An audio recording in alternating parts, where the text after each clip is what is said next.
வணக்கம் மக்களே, வாங்க இன்னைக்கு மார்க்கெட் ஹைலைட்ஸ் பார்க்கலாம். ஜனவரி 13 2025. ஜனவரி 13 அன்று இந்திய பங்குச்சந்தை மேலும் சரிந்தது. இது நான்காவது தொடர்ச்சியான சரிவு. பல துறைகளில் விற்பனை நடந்தது. அதோடு கச்சா எண்ணெய் விலைகள் 3 மாத அதிகபட்சம் அடைந்தன. உலகளாவிய சந்தைகளும் பலவீனமாக இருந்தன. மேலும் 2025இல் அமெரிக்க வட்டி விகித குறைப்புகளுக்கான எதிர்பார்ப்புகளை முதலீட்டாளர்கள் குறைத்தார்கள். இதனால் முதலீட்டாளர்கள் 12.39 லட்சம் கோடி மதிப்புள்ள நிதியை இழந்தனர். பிஎஸ்சியில் லிஸ்ட் செய்யப்பட்ட நிறுவனங்களின் சந்தை மூலதன் மதிப்பு 429.67 லட்சம் கோடியிலிருந்து 417.28 லட்சம் கோடியாக குறைந்தது.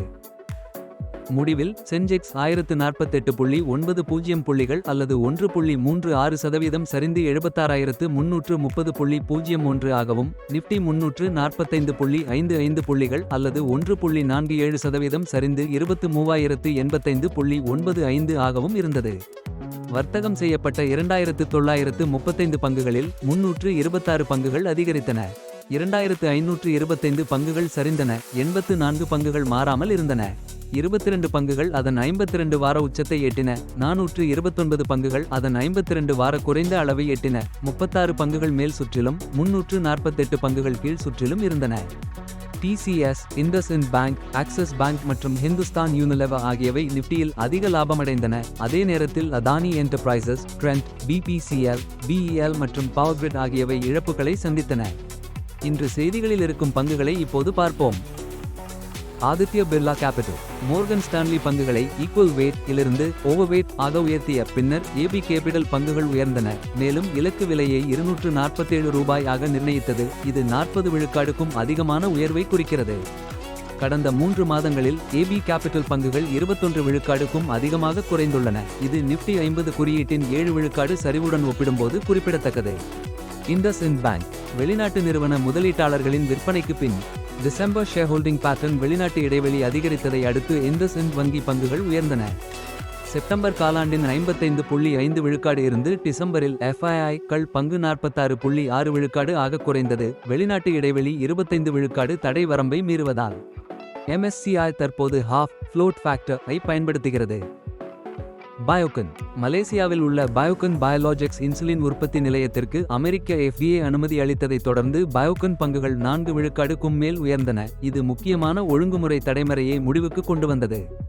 அமெரிக்க FDA மலேசிய யூனிட்டை வாலண்டரி ஆக்ஷன் இண்டிகேட்டட் என வகைப்படுத்தியது. அதன் மூலம் நிறுவனம் அங்கிருந்து தயாரிப்புகளை தாக்கல் செய்ய முடியும்.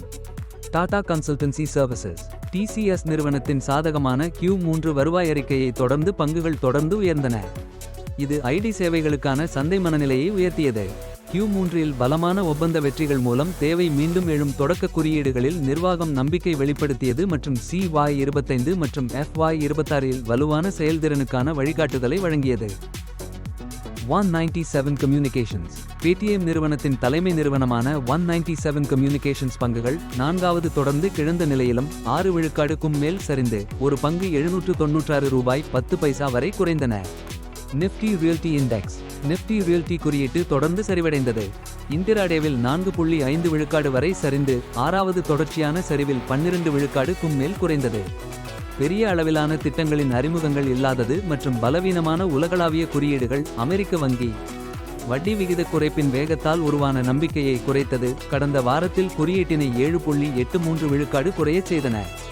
ஜஸ்ட் டயல் Q3 FY25இல் 131.3 கோடி ரூபாய் நிகர லாபம் 42.7 விழுக்காடு ஆண்டுக்கு ஆண்டு அதிகரித்தும் ஜஸ்ட் டயல் பங்குகள் கடுமையாக சரிந்தன. முந்தைய காலாண்டில் 154 கோடி ரூபாய் நிகர லாபத்துடன் ஒப்பிடுகையில் இது 15 விழுக்காடு அளவிற்கு குறைந்தது. பங்குகளின் விலை சரிவிற்கு காரணமானது. அதானி வில்மா பங்குகள் 9 விழுக்காடு வரை சரிந்தன. ஏனெனில் புரோமோட்டர் அதானி கமாடிட்டீஸ் தங்கள் இருநாள் விற்பனைக்கு OFS ஓவர் சப்ஸ்கிரிப்ஷன் ஆப்ஷன் ஐ பயன்படுத்தியது. PCBL மோசமான Q3 வருவாயின் காரணமாக PCBL பங்குகள் 11 விழுக்காடுக்கும் மேல் சரிந்தன. அதில் நிகர லாபம் ஆண்டுக்கு ஆண்டு 37 விழுக்காடு குறைந்து 93 கோடியாகியுள்ளது. முந்தைய ஆண்டின் அதே காலத்தில் 148 கோடி ரூபாய் இருந்ததை விட நிகர லாபத்தில் ஏற்பட்ட இந்த கடுமையான சரிவு அதிகரித்த செயல்பாட்டு செலவுகள் காரணமாக ஏற்பட்டது. சரி, இன்று சந்தை நிலவரத்தை பற்றி இவ்வளவுதான். சந்தையில் பல மாற்றங்கள் மற்றும் சரிவுகள் இருந்தாலும் அவை மிகவும் கவனிக்க வேண்டிய அம்சம் ஆகும். எண்ணெய் விலைகள் மற்றும் உலக சந்தை போக்குகள் முக்கிய பங்கு வகிக்கின்றன. எப்பொழுதும் புதுப்பிக்கப்பட்ட தகவல்களுடன் இருந்தால்தான் உங்கள் முதலீடுகளை சிறப்பாக ஒருங்கிணைக்க முடியும். இந்த வீடியோ உங்களுக்கு பிடித்திருந்தால் லைக், ஷேர் மற்றும் சப்ஸ்கிரைப் செய்ய மறக்காதீர்கள்.